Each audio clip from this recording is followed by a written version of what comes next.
everyone. My name's Paula Weeks, and it's Sunday evening, 6 o'clock where I live in Newcastle, in New South Wales. I wanted to jump in here quickly just to do a short video about something that's actually been really close to my personal experience at the moment. I'm a woman, and I've really been at times going around the bend, dealing with the issues of perimenopause. And I wanted to sort of educate myself a little bit more about it. As nursing, I was 20 years a nurse. I'm retired now, but 13 of those years were spent in women's health. Um, and it's a really sort of I'm really interested in this topic, and I I kind of didn't really think too much about it when I was working as a nurse, because it wasn't that relevant to me personally, if you know what I mean. Um, because I was much younger then. I retired when I was about 38 or 39, I think. And so now that I'm really in the thick of it at 44, I realized that, it had been a while I'd been out of nursing, even though I keep up my education because I love to learn about, the human body, in particular, how it works for women. I kind of thought this is something that I need to really look into. So I spend a fair amount of my free time learning about menopause and why we, as women, typically suffer through it without much help. So I've got some notes here because I wanted to make sure that I got everything correct. So menopause just means 12 months without a period. So actually, when you're menopaused is when it's actually pretty much all over. So it's this period in between leading up to when you've actually had the absence of 12 months no periods, that is called perimenopause, and this is this time frame that can last for up to 10 years, a decade, before you actually stop bleeding. The average age for menopause is about 51, and 20% of women will get little to no symptoms at all that they notice. 25% of women will get severe symptoms of menopause, and the rest in the middle get a varying degrees. Now, that's a lot of women that are suffering with side effects of perimenopause. So, really, menopause should be noted as a female hormone deficiency. All cells in the body and all systems in the body actually require estrogen or are affected by estrogen. So you can see how when you hit that perimenopausal stage in your life and your hormones start fluctuating wildly sometimes and really dropping down low, why symptoms of menopause are so broad. So they can include headache, anxiety, weight gain, dry eyes, irritable bowel syndrome, dry vagina, thin skin, hot flushes, mood disorder, and brain fog, or no mental clarity. If you're in perimenopause now, drop below any symptoms that you are experiencing. Hi to all the people who are watching live. If you're watching a replay, let us know. And as always, if you've got questions, yell out to us or reach out to the person who shared this video with you. So, all of those symptoms, can be caused by so many different things. And so this is why I think women particularly don't talk to anyone about what they're going through, because they'll just often explain it away as, well, I'm tired, I'm raising kids, I'm working, I'm running a household, all of those things, right? But when you actually know what's happening in your body, i.e., that fluctuating levels of the sex hormones, in particular estrogen and progesterone and testosterone, and they're decreasing and dropping off, and the effect that they have on all cells and systems in the body, you can actually understand why you can feel particularly awful.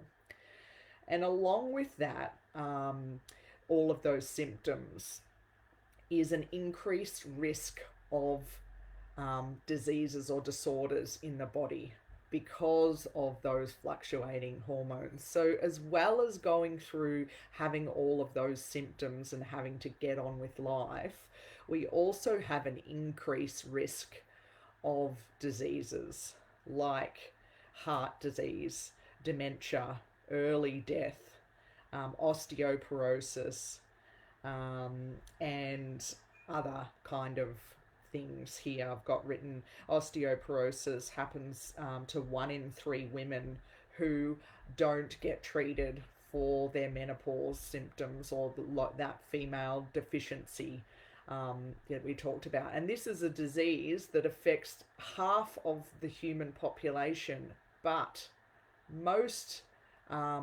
doctors or medical health professions, me included, when I was working in that, didn't know how to help women. And it's only after lots of health professionals now have reviewed the literature from a study that was done in 2002, which was very, very detrimental. And if you're around my age or maybe older, you'll know what I'm talking about. And it's the study that was done that the results apparently purported that HRT increased your risk of breast cancer, and then if you took HRT, you were going to die from breast cancer almost certainly. And so what happened was all of these women who were on HRT at the time stopped taking it because they were afraid of dying. But what actually happened was the data was interpreted incorrectly and leaked out to the media, who then went about using, clickbait headlines, which is nothing new. It's been happening for forever with journalism, to sell more newspapers. And so, everybody thought, oh my God, I'm going to die. This is awful. But really, actually, that study, the information was incorrectly understood. And so at the time, the doctors who correctly understood the information purported it as the biggest tragedy to women's health, and that would be for the decades afterwards. And it's exactly now 20 years since that study. And when they've looked at it, they've actually seen that the use of HRT, hormone replacement therapy, or MRT, depending on which part of the country you're from or the world, menopause replacement therapy, is actually very, very safe and actually is good for you in terms of decreasing your risk for breast cancer, and also reversing all of those increased risks you have for other health issues, heart disease, dementia, early death, that kind of thing, osteoporosis, diabetes. All of that can be improved by adding HRT in. And so really, I think as women, what we need to do is actually start educating ourselves and advocating for our own health. Quite often people will start to feel the symptoms, they feel pretty awful, the brain fog, the hot flushes is probably the main one that people will talk about, but actually, really, when you think about it, the brain fog, low mood, are probably two of the ones that can cause the most trouble in your life, because you really have to make sure that you're on your game to be able to do all the things that you've got to do in life, right? And so if you went to the doctor and said, I've got brain fog and I'm tired, they would probably just tell you, oh, look, just get some more sleep. You'll be right. I mean, hands up if you've been to the doctor and done that and really got no answers for it. I know personally I have as well. And it's really frustrating because you start to think you're making it up and you're being a whinger, and it's really, really hard to advocate for yourself. Even me, as a retired nurse, I find it hard because of are just feeling like, I don't want to be a whinger, or I don't want to cause trouble or make waves or whatever. But the thing about it is that that information is ingrained in the medical profession. They learn from, the same kind of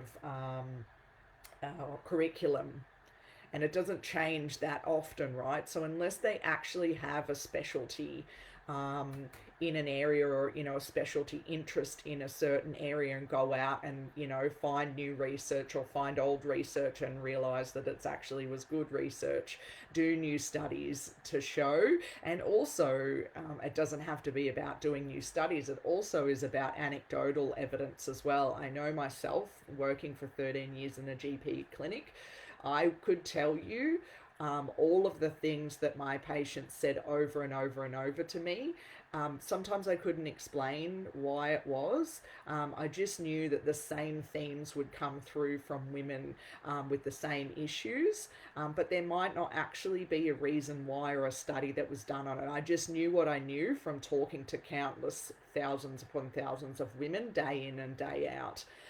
And so, that's something that, we really need to kind of consider as well, that sometimes there might not actually be a study to confirm what it is that you're feeling.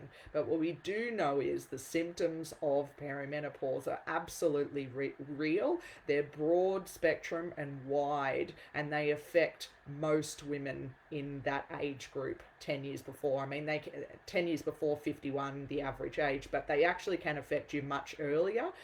Because every woman is different, just like every human being is different, right? So it's really understanding about tuning into how you're feeling and what's happening for you, and then helping yourself in that area.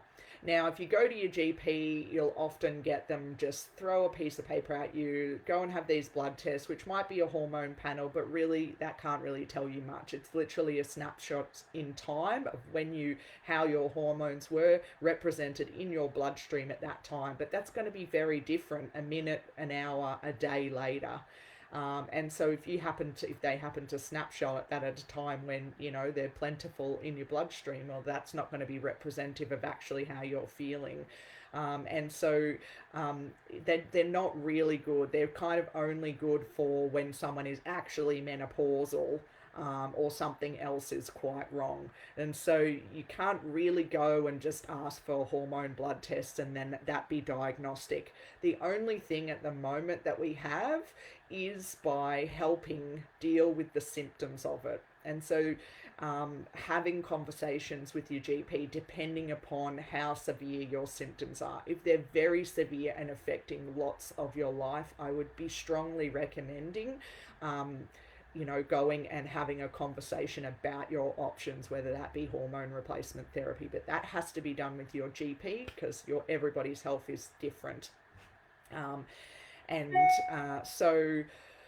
But then also, if you're in that middle stage where in between women who don't really have many symptoms or any, or severe, if you're in that middle stage, there's plenty that can be done by actually just addressing internal kind of process that is happening in your body. So as we get older, unfortunately, we just continue, our metabolic processes slow down in response to lower estrogen, which means that we carry more weight around the middle, which means that we have more free insulin sometimes hanging around, which then self-perpetuates this problem of gaining weight around the middle.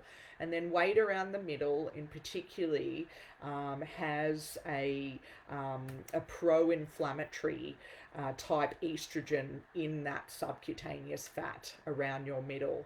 And so those pro-inflammatory estrogens perpetuate more inflammatory cells. Low estrogen means, because estrogen is an anti-inflammatory type hormone, and as that drops off, then you're getting more and more inflammation building up in your system. And we know that inflammation in your system causes system failure, and again, self-perpetuating like a vicious cycle. And that's where those diseases are coming from. And lo and behold, they're caused by low estrogen. And so in this age group, it is like a slow, painful death almost. I hate to sound dramatic and, just awful. But this is what's happening in our body. And once you know that, if you're like me, then it's easier to affect change in yourself because we're in control of us. And so it's easier to think about making changes that are going to affect your health outcomes. Sometimes you can't see changes on the outside, but you feel them on the inside. So it's important to know what you're actually putting in your body and how that affects all systems in the body. So, what can you actually do about it? The number one thing is actually to manage your symptoms. Like I said, if they're severe, you definitely should be having a conversation with your doctor about your options. If you're in that middle phase, then managing the symptoms. And that's what why I love the products that I stand behind, because they're so great at working on the gut health. And when the more I educate myself, the more I learn, the more I realize that I'm in control of my health, and what I put in my mouth actually is helping me to, stay healthy on the inside and live longer. And so making sure that your gut microbiome is looked after. And if you're eating highly processed foods, sugars, highly refined sugars, that kind of stuff, then that is setting you backwards every single day. And it's really hard to stop eating those foods, in particular when you're getting in perimenopause and you're getting those fluctuations in the hormones and the drop in estrogen. That's when you start to crave exactly those foods. So it's like a cruel twist of fate that, you just, you're craving exactly the thing that isn't doing any good for you. So the results, what you need to do is actually work on understanding I might be craving these foods, but they're not actually going to help me. They're going to make me worse. What can I do to stop the cravings? And that's why I love recommending our botanical slenderized drops, which are really great at reducing those cravings. And they helped me quit sugar. So they're really great for doing that. They're also great for controlling cortisol levels in the blood, so decreasing those stress hormones, which can happen when you start to gain weight around the middle and you start to feel awful and you start to eat the wrong foods because you're looking for energy, and then it's just another vicious cycle. So the drops are great for that. There's plenty of information about those if you need some. More, then tag the person below who has sent you this video or added you to the video, and they can send them to you. They also help to keep insulin at a stable level by keeping your blood sugars stable when you're eating food, so you're not getting wild fluctuations. They help with hunger and full sensation as well, those hormones around that. So it's a little snapshot into those.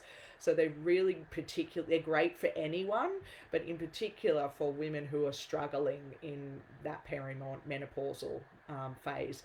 The other is Elite, which is our gut health drink. It's got ashwagandha in it, which is the ultimate mood food. It's so great for stabilizing out your mood, energizing whilst calming, and also for stabilizing those hormonal fluctuations as well, so that you're feeling less of the fluctuation. It's great for your skin when you start to lose estrogen, progesterone, having those fluctuations.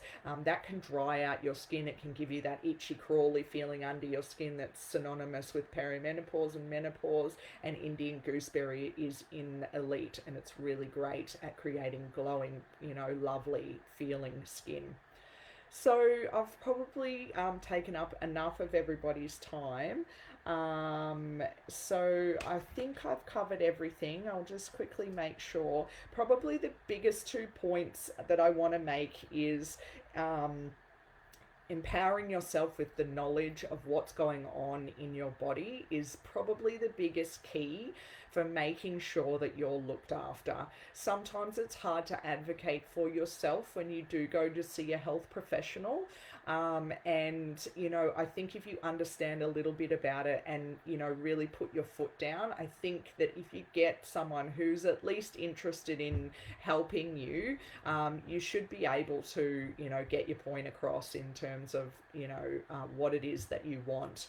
But in the meantime, make sure that you're putting the right things in so that you're nourishing your body from the inside, being kind to yourself, and making sure that you put yourself number one, because as women we typically don't, um, and it's just an unfortunate part of life. We always put ourselves last, but that's not going to help anyone in the end. And knowing that what you're going through is absolutely real and it can be really horrible, and so reach out to someone for help, or just to listen to what you're going through and validate your feelings, because it can be really hard to be shunned by the medical profession. I understand it because, you know, it's a system, no matter where you are in the world, that can be broken. There's not a lot of time for doctors to spend lots and lots of time with every patient, because, you know, they might have another 100 patients to see in the day. I totally get it. This is why it's important to go armed with the information and know that you understand what's going on in your body so that you can get the point across to them, you know, succinctly. Hopefully that's been helpful for you. I've probably forgotten a heap of information. If I have, please yell out. If you've got questions, as I said, you can drop them below. If this has been of value to you, please also let us know so that we can produce more valuable information for you, because we're all about empowering women and people from all over the world in here and supporting you so that life is good, because life is worth living. Hopefully you're having a great rest of the evening or day wherever you are, and if we can help, let us know. See you later.